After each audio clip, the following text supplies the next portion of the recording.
बऱ्याच मैत्रिणींना कार्यक्रम किंवा लग्न समारंभांच्या वेळेस अशा मोकळ्या केसांच्या सुंदर हेअरस्टाईल करायच्या असतात, पण ऐन वेळेस कोणत्या करावेच याच लक्षात येत नाही. तर आज बघूया 3 सोप्या हेअरस्टाईल.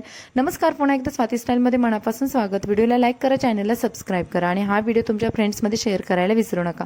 आता बघा, ह्या हेअरस्टाईल इतक्या सोप्या आहेत. हेअरस्टाईल नंबर 1 साठी आपण घेणार आहोत की वरचे जे आयब्रो पॉईंटचे जे केस आहेत ते घ्यायचे दोन्ही साईडचे आणि ते केस एका रबरने बांधून घ्यायचे आहेत. आता इथे मी छोटेसे रबर वापरलेले आहे, डिस्को रबर सुद्धा तुम्ही बोलू शकता.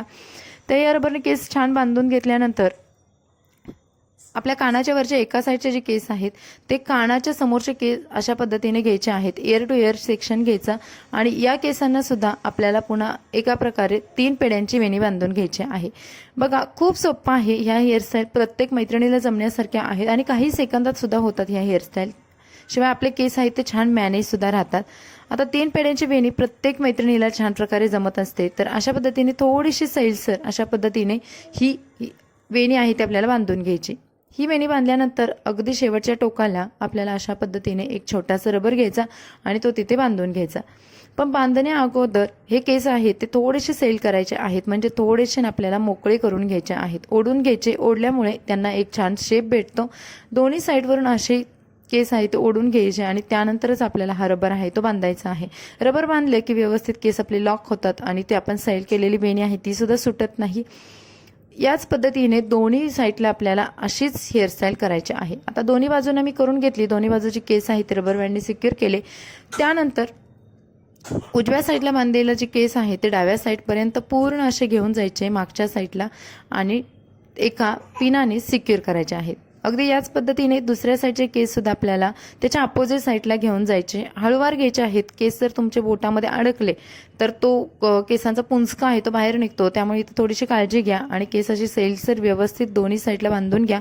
वरती आपण जो रबर बँड बांधला होता त्याच्यामध्ये तुम्ही एखादा ब्रॉच खोचून द्या. इथे तुम्हाला पिन सुद्धा लावायची गरज पडत नाही. कधी कधी मोकळ्या केसामध्ये आपण पिन लावली तर केस तुटतात, त्याऐवजी अशा रबर बँडमध्ये अडकवलं तर आपले मस्त प्रकारे हेअरस्टाईल होऊन जाते आणि ही होते आपली पहिली हेअरस्टाईल.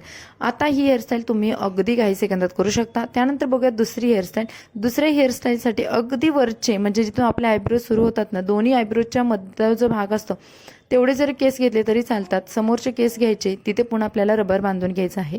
आता मोकळ्या केसांमध्ये जास्त पिना वापरायच्या नाही. जास्त पिनामुळे केस खाली येतात पटकन किंवा हेअरस्टाईल लगेच सुटतात. त्यामुळे शक्य तेवढ्या रबर बँडच्या हेअरस्टाईल असतील ते केल्या तर तुमचे केस बऱ्याच वेळासाठी आहे तसे राहतात. त्यानंतर कानाच्या समोरचे केस आहेत ते घ्यायचे, कानाच्या वरचे दोन्ही बाजूचे अशा पद्धतीचे केस घ्यायचे आणि दोन्ही बाजूला रबर बांधून घ्यायचे. आता एकंदरीत आपण 3 रबर बांधून घेतले. सेंटरचा जो रबर बांधून घेतला होता तिथले केस आहेत ते आपल्याला उलट्या दिशेने वरून अशा व्हिडिओमध्ये दाखवल्याप्रमाणे काढून घ्यायचे आहेत. अगदी तसेच आपल्याला दोन्ही साईडचे केस आहेत ते वेण्यामधून म्हणजे जे आपल्याला केसांचा भाग आहे तो सैल करायचा आणि त्यानंतर असा जो रबर बांधलेला आहे तो भाग आहे तो तिथून काढून घ्यायचा. म्हणजे इथं ऑटोमॅटिक ट्विस्ट होऊन जातात. आपल्याला एक्स्ट्रा ट्विस्ट करायचे किंवा ट्विस्ट बारीक मोठे व्हायचे चान्स पण नसतो आणि एक सारखी दिसणारी ही हेअरस्टाईल आहे, काही सेकंदात होणारी.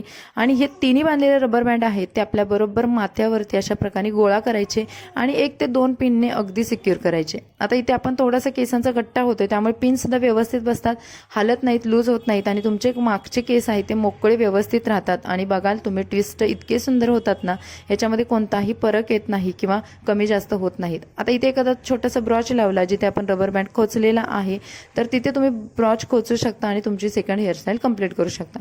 त्यानंतर बघूयात हेअरस्टाईल नंबर 3.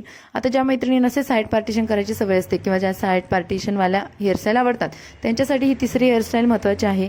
2 पार्टिशन करायचं. साईड पार्टिशन करून त्यामधला जो छोटा केसांचा भाग राहतोय ना तिथून आपल्याला थोडेसे ट्विस्ट करायचे आहे. 1 ते 2 भाग केसांचा ट्विस्ट करायचा आणि मी फ्लेक्स काढलेली आहे, बट काढलेली आहे, तुम्ही सुद्धा काढू शकता. छोटीशी बट सुद्धा या हेअरस्टाईलला खूप सुंदर दिसते. आपण प्रत्येक वेळेस की बट नको, बटच्या हेअरस्टाईल खूप ऑड वाटतात असं वाटतं, पण तुम्ही कधीतरी काढून बघा, त्या सुद्धा खूप छान वाटतात. आणि त्यानंतर हे केस आहे ते मागे लॉक करायचे आहेत. आता या तिन्ही हेअरस्टाईल तुम्ही तुमच्या ट्रॅडिशनल लुकवरती करू शकता, शिवाय तुम्ही फॅन्सी लुकवरती सुद्धा करू शकता. म्हणून मी नथ घालून अगदी फेस्टिवलसाठी कार्यक्रमांसाठी तुमचे हेअरस्टाईल करू शकतात या पद्धतीचाच हा लुक क्रिएट केलेला आहे.